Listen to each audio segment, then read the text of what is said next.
imagen del día. Miles de ciclistas que esta mañana se reunieron junto al estadio de Bogotá y colmaron la avenida Ciudad de Quito hasta la autopista norte cantando y gritando sus arengas en contra de la violencia. Mientras que hacia el sur, otra manifestación exclusivamente de mujeres copó los carriles de la avenida NQS. No solo fue notable su disciplina y participación, sino la total ausencia de escuadrones de la policía que han sido protagonistas de las anteriores marchas. De esta historia hablaremos hoy. Por la prensa libre y el derecho que todos ustedes tienen a la verdad, Yo Soy la Red Independiente. Presenta Noticias 1 con Mónica Rodríguez y Germán Arango. Buenas noches y bienvenidos a la mejor información del fin de semana. Cali vivió anoche otras horas de terror en algunos sectores de la ciudad. Víctor Ballestas estuvo en varios puntos de Cali. Buenas noches, Víctor. Mónica y televidentes, ¿qué tal? Muy buenas noches. A esta hora me encuentro en el centro de Cali, que está en una aparente calma, pero ayer, como usted lo dice, durante la noche y madrugada hubo bastante zozobra por disparos de desconocidos en contra de los jóvenes manifestantes.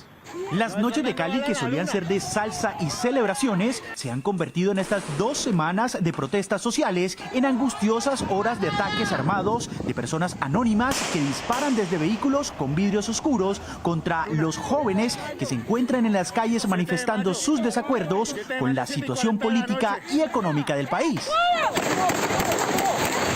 Los videos que graban con sus celulares los manifestantes atacados dejan evidencia del conflicto armado que se ha desatado en la capital vallecaucana. Aunque algunos videos, audios y mensajes que circulaban en las redes al inicio de las marchas hace 2 semanas eran de dudosa procedencia y veracidad, los civiles que han sido atacados se cuidan ahora de dar lugar, fecha y hora de ocurrencia de los hechos en sus grabaciones para dejar constancia de los mismos. Con este tipo de evidencias se ha documentado la posible existencia de grupos organizados armados de desconocidos que salen en las noches en camionetas de alta gama o en motos de gran cilindraje para disparar indiscriminadamente contra la gente que se manifiesta en los barrios. La juega, ya estoy en la luna. El caso más reciente se registró anoche en el sector conocido como La Luna, que hoy está siendo custodiado por guardias indígenas de la Minga, que llegaron a Cali para apoyar las protestas, y por un grupo de jóvenes conocidos como La Primera Línea. Son Prado blancas y grises. Habían unas motos XTZ 660 y unas NKD. Rondando y haciendo disparos. Una cámara de Noticias 1 recorrió el lugar horas después del ataque. Encontramos más de 30 casquillos como este. Estaban cerca de una estación de servicio contigua a un comando de policía. Aquí está la prueba, sin contaminar todavía, calibre 9 milímetros. De estas encontramos 35 en varios puntos.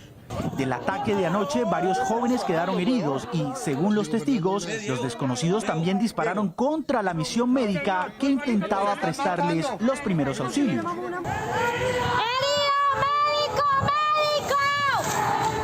Uno de los APHs fue herido en miembro inferior derecho. Por la inestabilidad de la zona no se pudo evacuar en ambulancia y el equipo médico tuvo que hacer una cirugía de emergencia para extraer el proyectil. Los guardias de la Minga reaccionaron y, como ya ha ocurrido en otros sectores de Cali, lograron aprehender a 2 personas. Gracias a la reacción oportuna de nuestra guardia indígena se logró aprehender 2 personas que se identifican como policías. Obviamente desde el punto de vista se le garantizan sus derechos. Entendemos que esa es una estrategia del gobierno, ¿no? En los 11 días que lleva el paro, la Minga ha aprendido a 3 personas, según dijo, a quienes califican de infiltradas. Según la Guardia Indígena, la mayoría de aprendidos ha dicho que pertenece al cuerpo policial. Todavía no se tiene confirmación ni respuesta por parte de la Policía Nacional sobre miembros de su institución que estén en manos de la Minga. Acta de entrega en presencia de organizaciones de derechos humanos. En La Luna y otros sectores de Cali temen que los ataques nocturnos vuelvan a repetirse esta noche y las que siguen. Noticias 1 ha buscado insistentemente una respuesta por parte del general Juan Carlos Rodríguez, comandante de la Policía Metropolitana de Cali, sobre este tema y otros de coyuntura aquí en la ciudad, pero hasta el momento no ha sido posible. Hoy hicimos un recorrido por Cali de día que es muy distinta a lo que sucede durante la noche. Y estas fueron las dificultades con las que nos encontramos. Así se ve Cali hoy, prácticamente desolada, particularmente en el centro de la ciudad, en donde se encuentran las sedes administrativas de la alcaldía y de la gobernación del departamento del Valle del Cauca. Los comerciantes dicen que lo poco que habían logrado recuperar con la apertura paulatina después de los confinamientos derivados de la pandemia se volvió a perder. Ahora enfrentan los cierres obligatorios por manifestaciones pacíficas o por los actos de vandalismo que se presentan tarde en el día y especialmente en horas de la noche. Por favor, quiten esos toques de queda, eso nos va a llevar a la quiebra. En unos barrios del este, la circulación por la ciudad es obstaculizada por barricadas que han levantado algunos activistas de las protestas, al menos cada 500 metros. Estos puntos, liderados por jóvenes que ahora reciben la protección de guardias de la Minga que llegaron a Cali para acompañar las marchas, funcionan como retenes de control de entrada y salida de los habitantes. Hacemos un llamado, ¿no?, a las personas que están bloqueando que hay un corredor humanitario porque pues está muy triste la situación en Colombia. Lo cierto es que el ambiente en Cali, hasta hace poco una ciudad alegre y receptiva, hoy se vive una tensa calma en las calles. Y la gente tiene miedo a lo que está pasando. Sin embargo, Cali intenta sobrevivir al temor y a la destrucción de una gran parte de su estructura. Así se ven hoy sábado las estanterías de algunos supermercados, pese a que han empezado a funcionar unos corredores humanitarios en las carreteras de acceso a la ciudad, que están bloqueadas por el paro camionero para permitir el ingreso de gasolina, alimentos y algunos implementos médicos necesarios para la atención de los pacientes víctimas de la pandemia, que tampoco cesa sus ataques a la salud humana. La gasolina ha empezado a llegar a unas estaciones, aunque todavía las cantidades requeridas para una población de 2,5 millones de habitantes no es suficiente. Están diciendo que ya tanquearon y no va la bomba y no hay. Miembros del ejército han tenido que proteger estos sitios para evitar saqueo del combustible por parte de personas desesperadas por su escasez. Las filas para conseguir un poco de combustible alcanzan extensiones de varias cuadras, pero la gente prefiere esperar y permanecer allí hasta el amanecer del otro día con tal de llevarse un poco. Nosotros venimos huyendo de Venezuela, de Maduro, de tanto aguantambre, de la fila, no hay gasolina, no hay comida, no hay nada. Ahora estamos aquí en la misma. Que nos hable con la verdad, que es lo que está pasando. Si vamos a vivir lo mismo que vivimos en Venezuela para irnos para otro lado. El otro reto que enfrenta Cali en esta situación de emergencia es la recolección de basuras, que se suspendió por la dificultad de los camiones recolectores de circular por las calles para recoger las bolsas. Estas se acumulan en las esquinas a pleno sol y lluvia, lo que llevó a una declaratoria de emergencia sanitaria. Hacemos un llamado también a la comunidad que se vincule con un voluntariado a través de vehículos recolectores, de volquetas, y que desde los barrios se definan, junto con los líderes comunales, comunitarios, se definan sitios, los vamos a llamar parces, puntos de arrojo, de almacenamiento, de residuos sólidos por emergencia. No obstante todas las emergencias que está soportando la capital del Valle, sus autoridades y gentes buscan fórmulas de encuentro para superar la crisis en que está sumida hoy la tercera ciudad más importante de Colombia. El oeste de Cali, donde se concentra el mayor poder económico en la ciudad, salió hoy a las calles para reclamar el fin de los peajes que desde que empezó el paro empezaron a cobrar para entrar y salir de sus casas. Juliana Ramírez. Mónica, los vecinos de las casas más lujosas de Cali dicen que se sienten secuestrados y que es urgente acabar con las manifestaciones y estos peajes ilegales que podrían ser la antesala de una lucha de clases en la ciudad. ¿Qué queremos? Los habitantes del exclusivo sector del oeste de Cali, de los barrios Normandía, Santa Teresita, Guacatal, Santa Rita y El Peñón, salieron hoy a las calles a manifestarse contra la extorsión a través de peajes ilegales que unos grupos han impuesto en varios sectores de la ciudad. Nos sentimos como secuestrados. Estamos secuestrados cuando tenemos que pagar para entrar a donde nosotros vivimos. Y sé de gente que paga ahí de 2.000, 5.000, eso es lo que llaman extorsión. Realmente son los mismos que hacen esos bloqueos pidiendo colaboración para ellos. Asegura que respetan la protesta pacífica, pero rechazan la permanencia después de 12 días de 2 peajes ilegales en su sector, que ni la fuerza pública ni la administración local han podido desactivar. Estamos muy cansados de eso, creo que las cosas con diálogo y con negociación se pueden lograr, pero no con violencia, y de eso es de lo que estamos hasta aquí.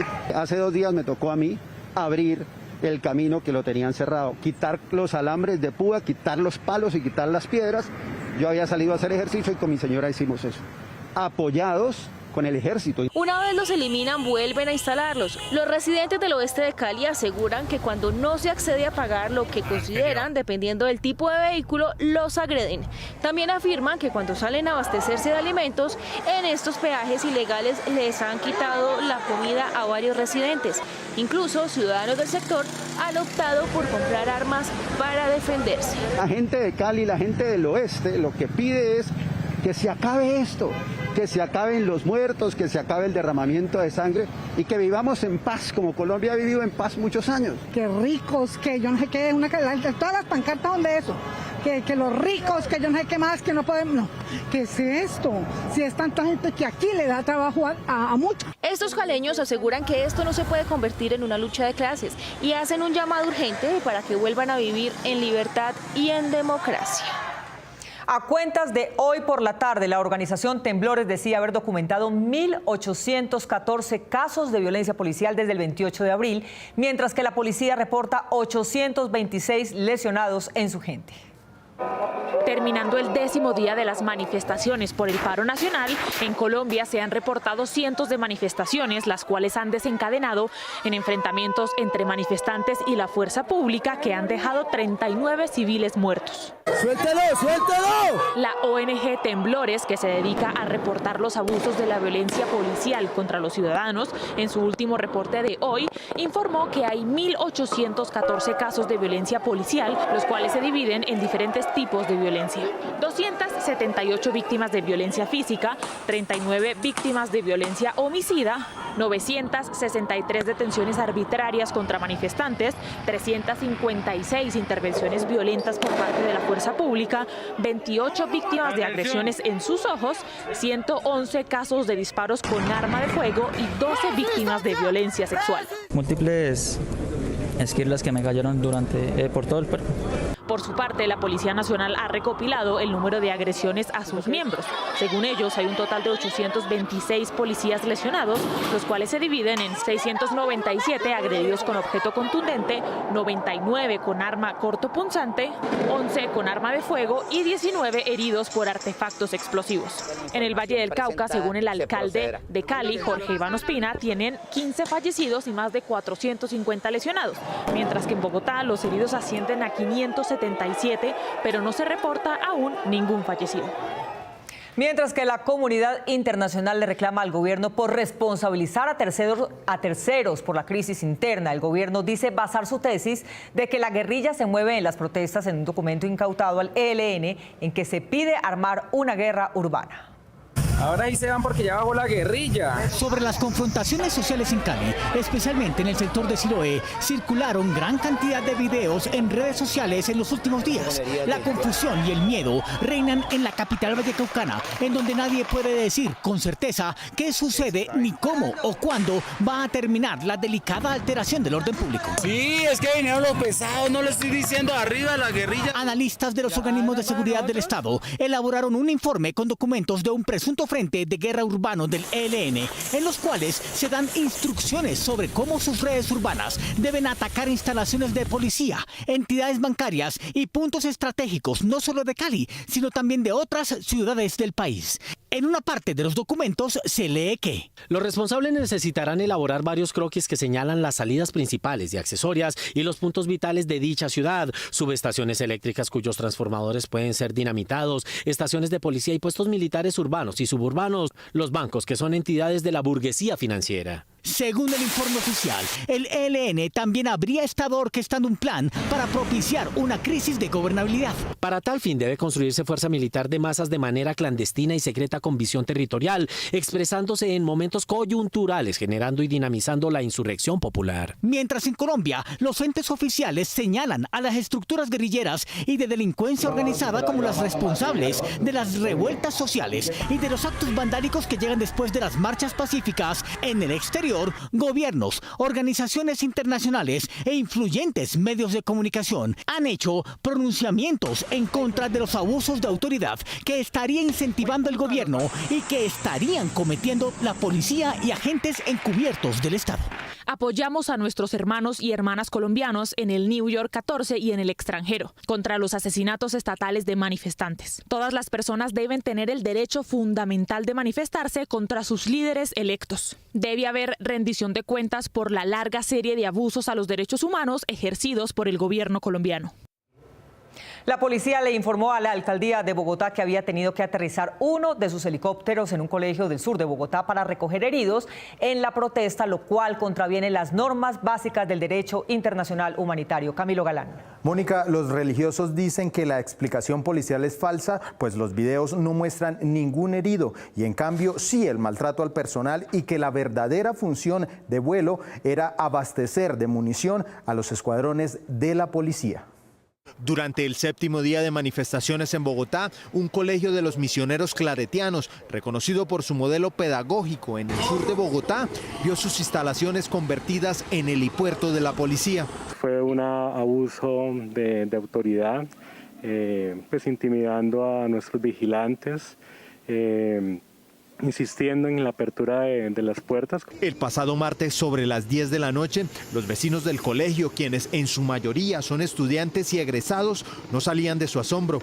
Las instalaciones de su alma mater estaban siendo utilizadas por la fuerza pública para, al parecer, abastecerse de munición. Nuestra pastoral educativa, nuestra filosofía como comunidad, nunca ha estado en permitir que la institución sea un escenario de guerra y sea utilizada con estos fines. En los videos grabados por la comunidad se observa cómo por la puerta del costado oriente del colegio claretiano más de 20 policías en moto extraen lo que parece ser munición.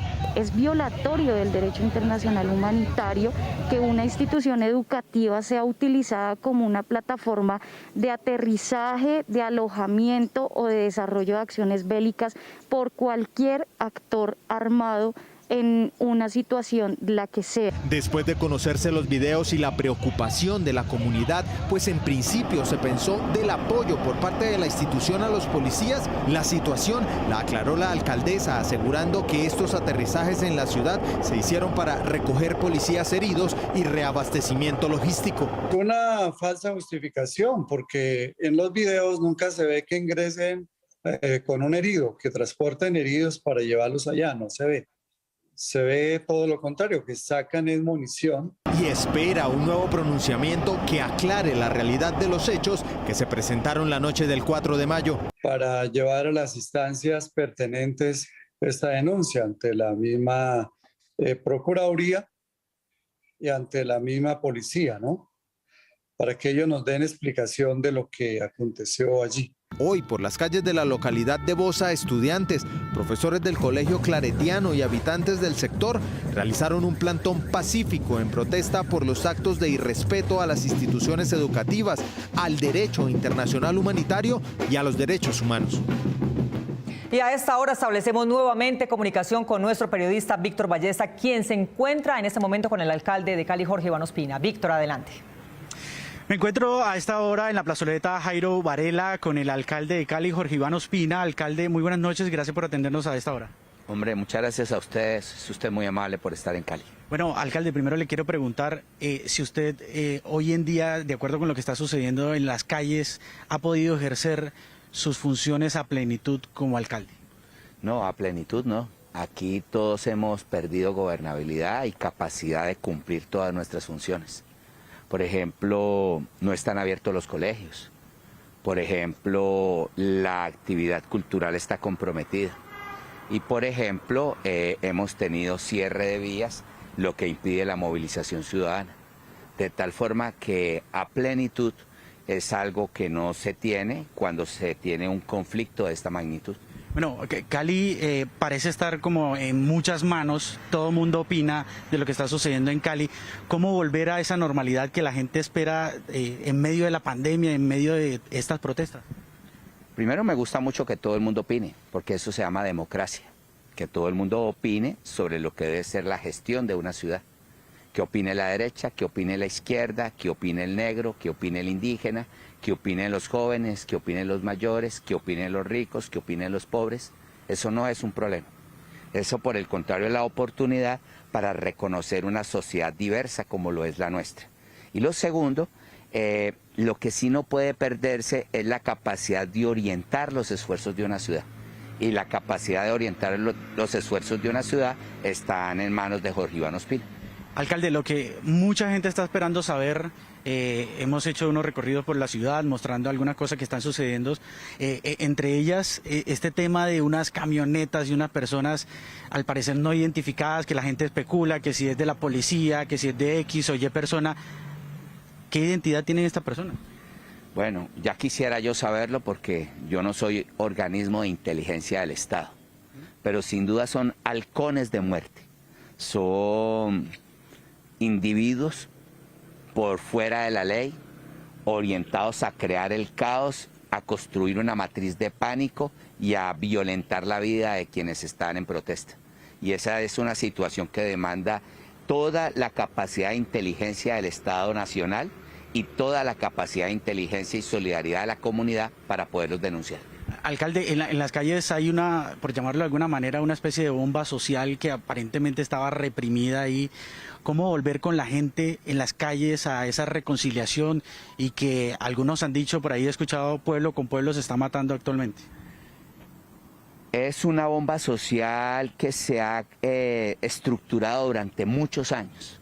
Es, digamos, las omisiones, la pandemia, la guerra no bien resuelta, los cultivos de hoja de coca muy cerca de acá, la minería ilegal, el gota a gota, la delincuencia juvenil, pero también la juventud sin esperanza, la falta de cobertura universitaria, la baja calidad educativa en la educación superior. Todo eso se revuelve y todo eso está allí y tiene claramente una esencia política.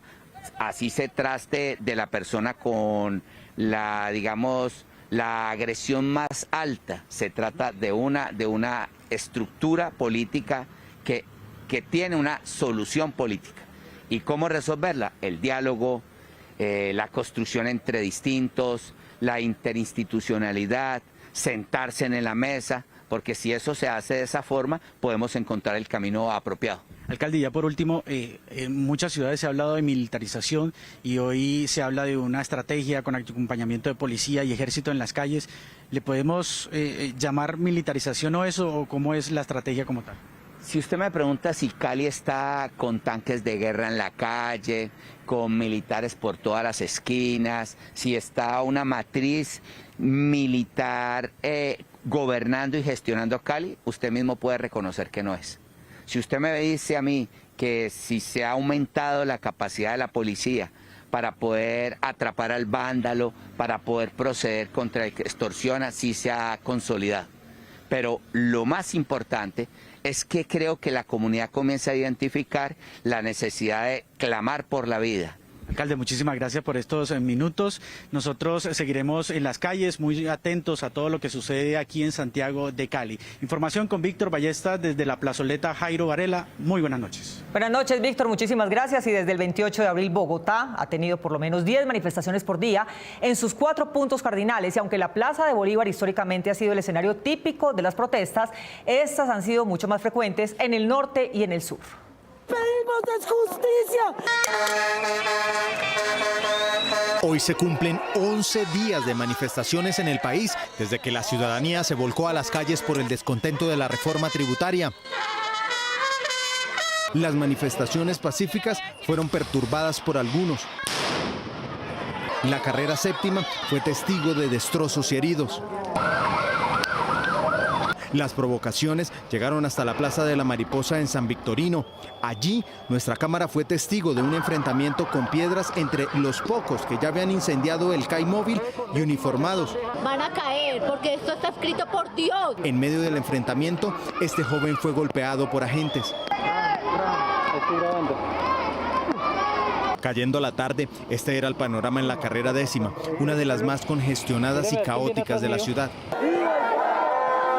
Nuevamente a la Plaza de Bolívar llegaron algunos jóvenes que, a pesar de la lluvia, gritaron arengas mientras otros atacaban con piedras. Rápidamente, la manifestación fue dispersada con gases y bombas aturdidoras. Del otro lado, por la calle 12, estas jóvenes fueron llevadas a la fuerza dentro del Palacio de Justicia. La manifestación va a seguir mañana, va a seguir el domingo. Esta vez los disturbios se trasladaron a las inmediaciones del centro comercial Nuestro Bogotá, donde un fuerte operativo de seguridad cuidaba el lugar. Policías motorizados, escuadrones del SMAT y drones impidieron cualquier tipo de manifestación. En el Día Internacional del Trabajo, miles de ciudadanos nuevamente salieron a las calles. En Suba, la Avenida Boyacá, la Avenida de las Américas, la NQS y la Autopista Norte, se presentaron las más grandes concentraciones acompañadas por la policía sin problema alguno. A pesar del anuncio del presidente Iván Duque de retirar la reforma tributaria, las movilizaciones programadas en Bogotá no se cancelaron. Los disturbios también se trasladaron al vecindario de Iván Duque antes de ser presidente. La Plaza de Bolívar de nuevo recibió a miles de jóvenes que salieron a las calles para ser escuchados. Esta vez, la furia de algunos se reveló frente al Capitolio, donde ya eran atendidos los primeros heridos del día. Y continuó a lo largo de la carrera 7ª. Allí, algunos policías se disgustaron porque nuestra cámara grababa sus movimientos. Hoy, nuevamente las calles se llenaron de ciudadanos. En el Movistar Arena, miles de personas se congregaron pacíficamente en bicicletas y con camisetas amarillas, aunque esta vez el acompañamiento de la policía fue mínimo. En la plazoleta de La Hoja también se congregaron cientos de madres y mujeres quienes con pañuelos morados rechazaron las muertes que han dejado estos 11 largos y dolorosos días de paro nacional. Los camioneros no se detuvieron con las amenazas de la Fiscalía para decomisar los camiones que se atravesaran en la vía. Hoy pararon, como en los días anteriores, y dejaron pasar a los que traían víveres. Sin embargo, no lo suficientes, y la central de abastos está casi vacía. La estrategia del fiscal Francisco Barbosa de amenazar con expropiar camiones que estén en paro no funcionó para persuadir. Las vías nacionales siguen bloqueadas en algunos sectores completamente y en otras de forma intermitente. Ningún inconveniente de afectaciones en las carreteras. Se mueven 318.000 toneladas diarias en Colombia. Hoy se están moviendo alrededor solamente de 90.000. Departamentos como el Valle, Nariño, Cauca, el Huila, Santander, Cundinamarca, Boyacá y los del eje cafetero, por mencionar algunos de ellos, productores de leche, papa, huevo, cerdo, pollo, tomate, cebolla, mango, plátano y muchos otros productos más, enfrentan grandes dificultades. Aunque Corabastos, la central de abastos más grande de Colombia, asegura que hoy ingresaron 1.062 vehículos con un promedio de 7.976 toneladas de alimentos, la realidad que se ve en las bodegas es otra. En el momento no tengo ningún producto, como puedes ver tengo el puesto vacío, solo hay guacales y canastillas vacías. Donde uno compra un viaje de arveja, antes se llegaban 20, 30 viajes, ahora llega un viaje para 300 comerciantes. Los comerciantes aseguran que este paro sí se ha hecho sentir, y es que lo poco que está llegando corresponde a municipios cercanos de Bogotá y a reservas de importados. Lo que hay ahorita aquí en Corabastos es reserva que los importadores tienen en los cuartos fríos. Tenemos nuestros clientes sin nada de papaya, ya los productos llegan de baja calidad. No llegaron lulo, guayaba y piña, y los precios de las frutas y verduras que sí han aumentado considerablemente. Por ejemplo, un bulto de limón que el martes estaba en 350.000 pesos, ayer se comercializó en 500.000 pesos. La manzana verde hace 8 días estaba 80.000, 70.000, ahorita ya en una caja de manzana verde la encuentran en 110.000 pesos. Esto está por lo menos a 40.000 pesos la caja. Aunque la constante de la central de abastos son locales cerrados, canastillas vacías y mayor tiempo en parqués, la mayoría de los comerciantes y trabajadores apoyan el paro. o todos en la cama o todos en el suelo. Sigan en pie de lucha hasta que el Congreso y el presidente nos den una solución pronta. A diferencia de Corabastos, en la mayoría de cadenas de grandes superficies en Bogotá no se ve desabastecimientos de alimentos. Pereira está en vilo por la salud de Lucas Villa, un profesor de yoga y alumno de la Universidad Tecnológica de Pereira, baleado por desconocidos en el viaducto de esa ciudad y de otro compañero que estaba con él. Sara Sepúlveda. Mónica, Lucas estaba con Andrés Felipe Castaño, quien acaba de salir de cuidados intensivos, pero el profesor de yoga sigue conectado, luchando por su vida y ya no en las calles, sino en una unidad de cuidados intensivos. Él es Lucas Villa, el hombre de 37 años que salió a protestar el miércoles pasado en Pereira y que esa noche recibiría 7 disparos mientras se manifestaba. Lucas estudia en la Universidad Tecnológica de Pereira y es reconocido en la ciudad por ser líder social y activista a través del diálogo y del arte. Siempre ha sido así, alegre, espontáneo, nunca ha tenido pelos en la lengua ni reparos de alzar la mano y dar sus ideas en el contexto que esté. Lucas tiene muy claros sus ideales y la importancia de salir a marchar. Ese día saludó al SMAT, bailó y cantó arengas. ¡Nos están matando en Colombia! Ese día, a las 7:30 de la noche, aún quedaban en el viaducto de Pereira un grupo de jóvenes manifestándose. En este video se puede escuchar a Lucas hablar de fondo y de repente unos disparos. Un vehículo que aún no ha sido identificado disparó contra los jóvenes hiriendo a Lucas Villa. Esa noche todo el país lo vio en un charco de sangre y se creyó que había muerto. Pero no es así. Lucas sigue en la UCI sin daño cerebral, pero crítico. Lucas sufrió 7 impactos de bala.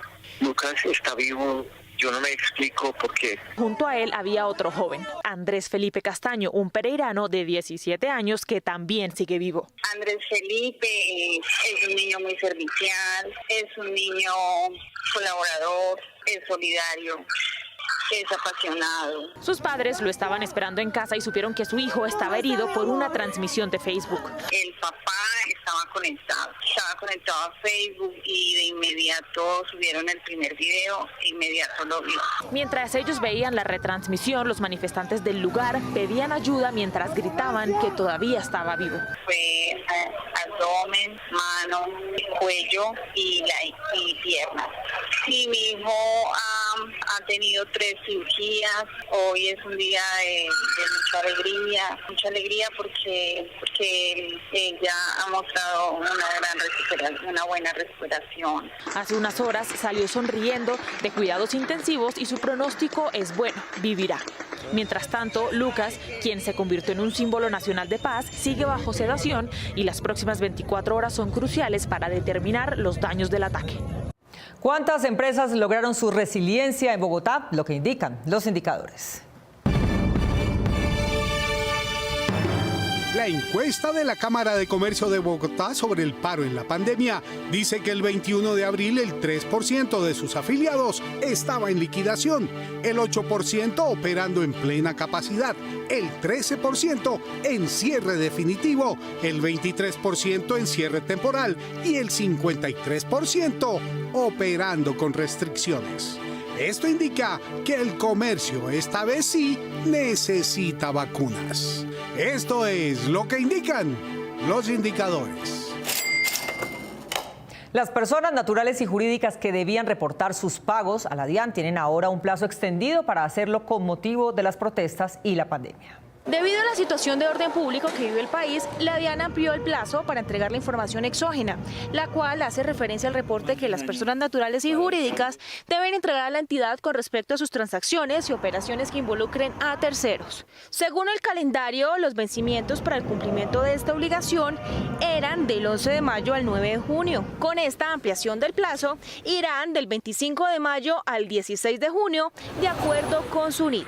La oportunidad en la entrega de la información tributaria nos permite contar con el tiempo suficiente para el procesamiento de los datos, el cual se traduce en declaraciones sugeridas confiables y con la mayor cantidad de casillas prediligenciadas, además del archivo dispuesto para cada contribuyente. Es decir, esta información exógena es un insumo esencial para que la DIAN implemente mecanismos de facilitación dirigidos a los contribuyentes para la presentación de su declaración de renta. Según la entidad, solo en 2019 cerca de 3 millones de contribuyentes se beneficiaron con declaraciones sugeridas. Para el cumplimiento de esta obligación, la entidad ha dispuesto el sistema de presentación de información por medio de archivos electrónicos mediante el uso de la firma electrónica. Esto permitirá que el contribuyente pueda presentar la información desde su casa con la seguridad de que no se va a modificar el contenido de la información y con la garantía de que quien presenta la información es la persona que corresponde.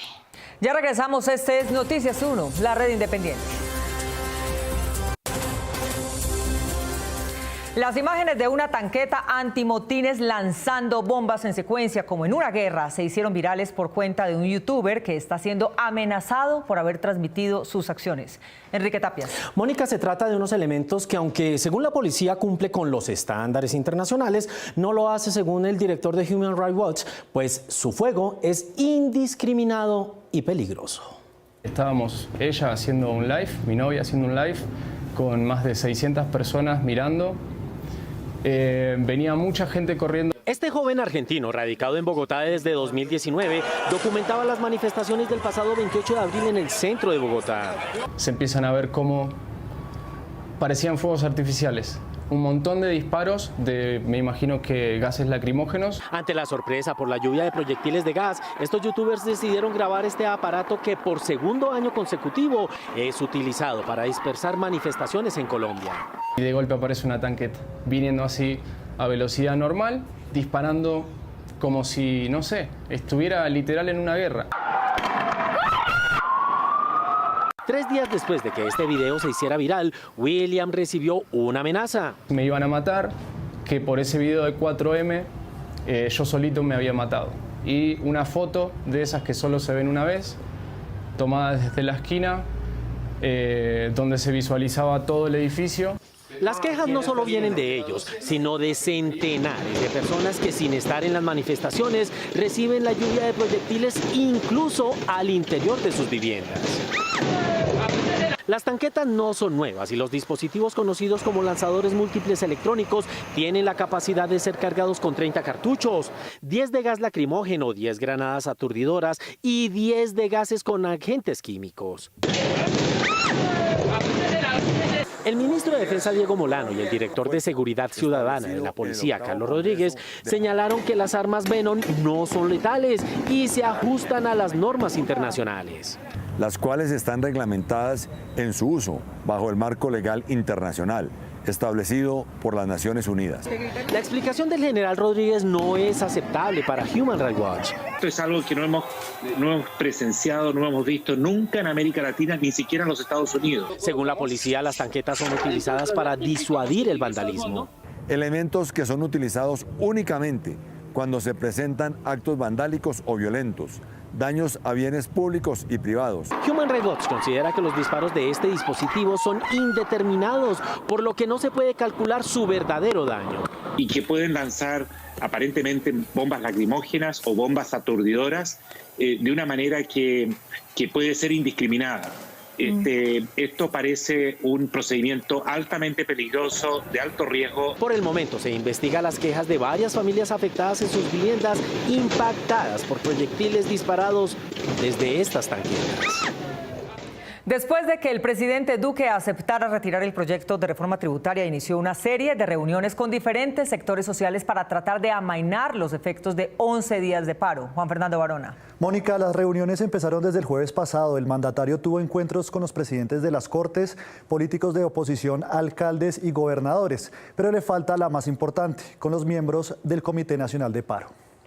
Después de varios días de protestas y enfrentamientos entre la ciudadanía y la fuerza pública que han dejado como saldo trágico más de 35 muertos y cerca de 300 heridos, el presidente Duque anunció el inicio de reuniones con actores políticos, judiciales, empresarios y directores de medios de comunicación, entre otros. Las jornadas de encuentros empezaron el jueves pasado. Hoy sábado se encontró con alcaldes de la Federación de Municipios Medianos y Pequeños. El mandatario pidió desbloquear las vías del país. Son afectaciones que están limitando la alimentación, el suministro de vacunas, de oxígeno. Duque también se reunió hoy en la mañana con un grupo de gobernadores con quienes acordó que ellos activarán la próxima semana ciclos de conversaciones con los manifestantes de sus regiones. Los gobernadores también con el gobierno nacional van a propiciar en los territorios espacios para escuchar a los ciudadanos. Ayer viernes el presidente estuvo con los precandidatos de la llamada Coalición de la Esperanza, que le ha pedido al jefe de Estado que vaya a Cali para hablar personalmente con la comunidad. Le reiteramos al presidente que Colombia es mucho más que Bogotá, mucho más que este escritorio y que tiene una cantidad de regiones que tienen que ser escuchadas. También pidieron esclarecer la actuación del SMAT durante las protestas y los choques que ha tenido ese cuerpo policial con los manifestantes. Nunca habíamos tenido unas protestas que generaban tantas muertes de jóvenes en Colombia. También llegaron a la Casa de Nariño los exalcaldes de Bogotá y Medellín, Enrique Peñalosa y Federico Gutiérrez, y el excandidato presidencial del Centro Democrático, Óscar Iván Zuluaga. En redes sociales fue cuestionado este encuentro, que para algunos activistas tenía más un tinte electoral que uno relacionado con las exigencias de los manifestantes. Para tener ya una oportunidad de conversación. El jueves, Duque inició su ciclo de reuniones con los presidentes de las altas cortes, que al final leyeron un documento de apoyo institucional por el que fueron cuestionados debido a la falta de distancia con el Ejecutivo, que exige la separación de poderes. En colaboración armónica con la institucionalidad. Aunque Duque ha tenido 3 días de encuentros con diferentes actores de la vida pública, no se ha sentado con los miembros del Comité Nacional del Paro, quienes son los organizadores de una buena parte de las manifestaciones. El vocero de las clínicas y hospitales, así como congresistas que respaldan la movilización social de estos días, coincidieron en pedir el levantamiento de los bloqueos en las vías para equipos, material y personal de la misión médica para atender la pandemia. Eduardo López Juque. Mónica, de lo que se trata es de establecer corredores humanitarios en los que personal médico, ambulancias, medicinas, equipos y bienes puedan pasar para seguir atendiendo la pandemia. El director general de la Asociación Colombiana de Hospitales y Clínicas, Juan Carlos Giraldo, hizo un llamado al gobierno y a los promotores del paro y de las movilizaciones para que lleguen a acuerdos que garanticen la libre circulación de la misión médica en todo el país. Le solicitamos al gobierno, a las diferentes autoridades de vigilancia y control, el promover los espacios para crear corredores humanitarios que permitan estas libres movilizaciones de insumos, de pacientes y de talento humano en salud para garantizar esa prestación de servicios. El senador Juan Luis Castro, médico y salubrista público, al respaldar el llamado a la Asociación de Clínicas y Hospitales, dijo que es importante garantizar el derecho a la salud en medio de las protestas, mientras el representante Germán Navas Talero aseguró que en todo conflicto deben existir acuerdos mínimos. Esto es de suma importancia porque los corredores humanitarios permiten, por ejemplo, que pase el oxígeno, que necesitan muchos pacientes pues, para sobrevivir en los hospitales, medicamentos, en fin. Es importante mantener la fluidez de estos corredores porque eso depende de la vida de muchas personas. Establezcamos corredores humanitarios para que puedan llegar las comidas, puedan llegar los enfermeros, como en todo conflicto. En igual sentido se pronunció el representante a la Cámara, Inti Asprilla, quien acompaña las movilizaciones pacíficas desde el primer día. Hago un llamado a la calma y a la inteligencia colectiva dentro del movimiento social, que con justas causas permanece movilización en las calles. Es necesario habilitar corredores humanitarios para el abastecimiento de alimentos y medicamentos en los principales. Gabriel Velasco, vocero del Centro Democrático en el Senado, exigió el levantamiento de los bloqueos después de calificarlos como actos criminales. Pidamos todos que a los que quieren seguir protestando lo hagan pacíficamente, pero que levanten los bloqueos. Al margen de las diferencias políticas e ideológicas, el sector hospitalario indicó que mantiene su disposición para atender las necesidades médicas de todos los colombianos, pero pidió garantías mínimas para prestar sus servicios. Aunque el país reportó hoy su tercera peor cifra de muertos durante la pandemia por la disminución sostenida del número de contagios detectados, se puede decir que el país está saliendo lentamente de su tercer pico en la pandemia.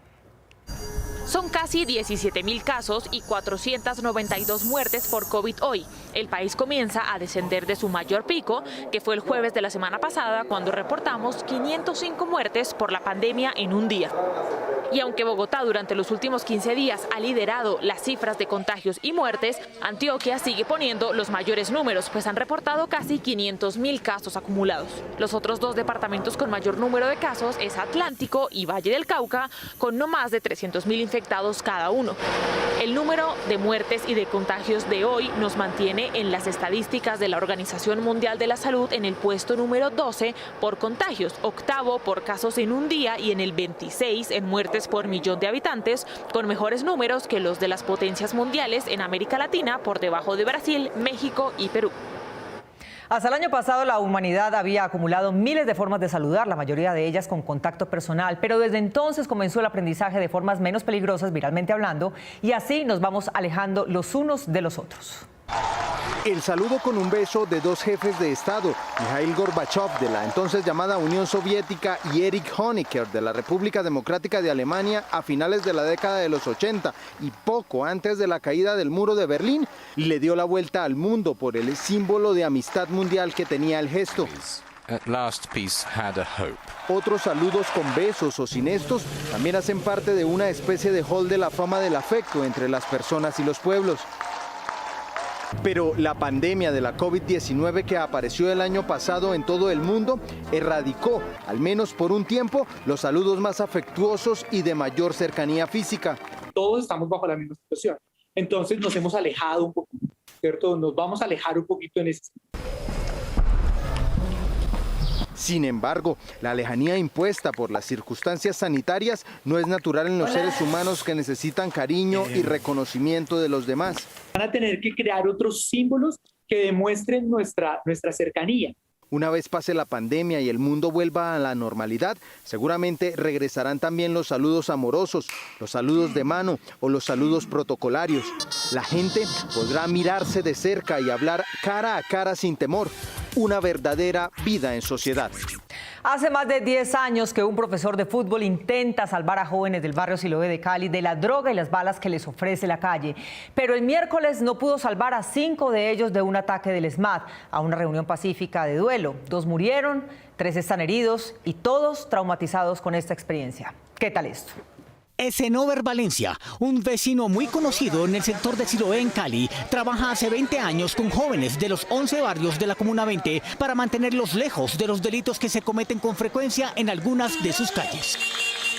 El profe Valencia fundó una escuela de fútbol a comienzos del año 2010, cuando se propuso lograr que las vidas de niños y adolescentes fueran productivas y sanas. Lo logró con decenas de alumnos que aprendieron sus lecciones, pero el lunes pasado, en medio de la crisis social que envuelve a Cali por las protestas, algunos de los jóvenes futbolistas de su escuela que participaban en una velatón con sus familias por la paz de la ciudad fueron sorprendidos por unos disparos. Cuando ellos terminan la oración, inmediatamente llega la fuerza pública y la fuerza pública empezó a atacar.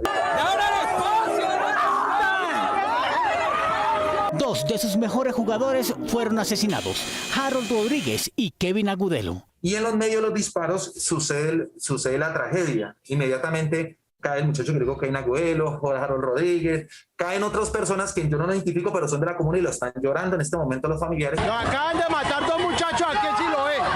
Aquí en Siloé nos acaban de matar 2 muchachos. Kevin Agudelo, líder del Siloé Fútbol Club, tenía 21 años. Siempre fue un buen muchacho, hijo único, que lastimosamente la misma mamá en este momento está muy dolorida, no quiere hablar con nadie, está muy afectada. Un menor de edad que se escondía de las balas detrás de un poste vio morir a uno de los futbolistas a su lado. Salí a correr, unos policías me cogieron y me comenzaron a dar pata. Un amigo salió a correr y le comenzaron a dar bala y le pegaron un tiro. Vio por qué le pegaron en la cara. Al lado de él. Otro estudiante que también estuvo en el sitio y que fue retenido en un camión y llevado a una unidad policial asegura que sufrió maltratos y que de nada le sirvió gritar que era menor de edad. Subían, nos daban puño, pata en ese momento. Entonces a mí me pisaron la cabeza y me comenzaron a dar pata en la cola y en la barriga. Entonces ahí ya me llegaron y me subieron a la camioneta. Cali 20. Y en el Cali 20 habían una mayoría de bachilleres que le pasaron unos bolillos y unos tirales del camión, así freestyle y ellos lo encendían a bombillo. No le importaba que yo era menor de edad.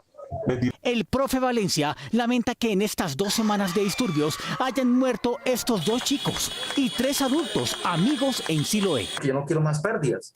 De pronto por curiosidad o por participar de una velatón, que es justa, pasa lo que pasa. Ahorita no podemos confiarnos. Si por mucha reunión que haya pacífica, ¿quién garantiza de que no va a haber otra vez otra balacera o ataque? No hay garantía, no hay confianza. El profe Valencia insiste en que seguirá enseñándoles a sus jóvenes alumnos que sus corazones no pueden llenarse de tristezas y rencores y que aún pueden salir adelante.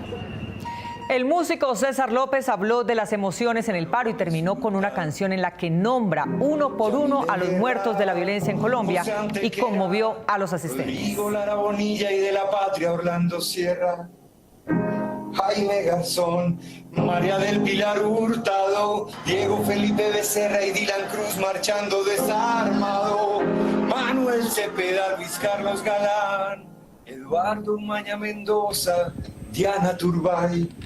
Si nos quedamos callados nos matan, y si hablamos también.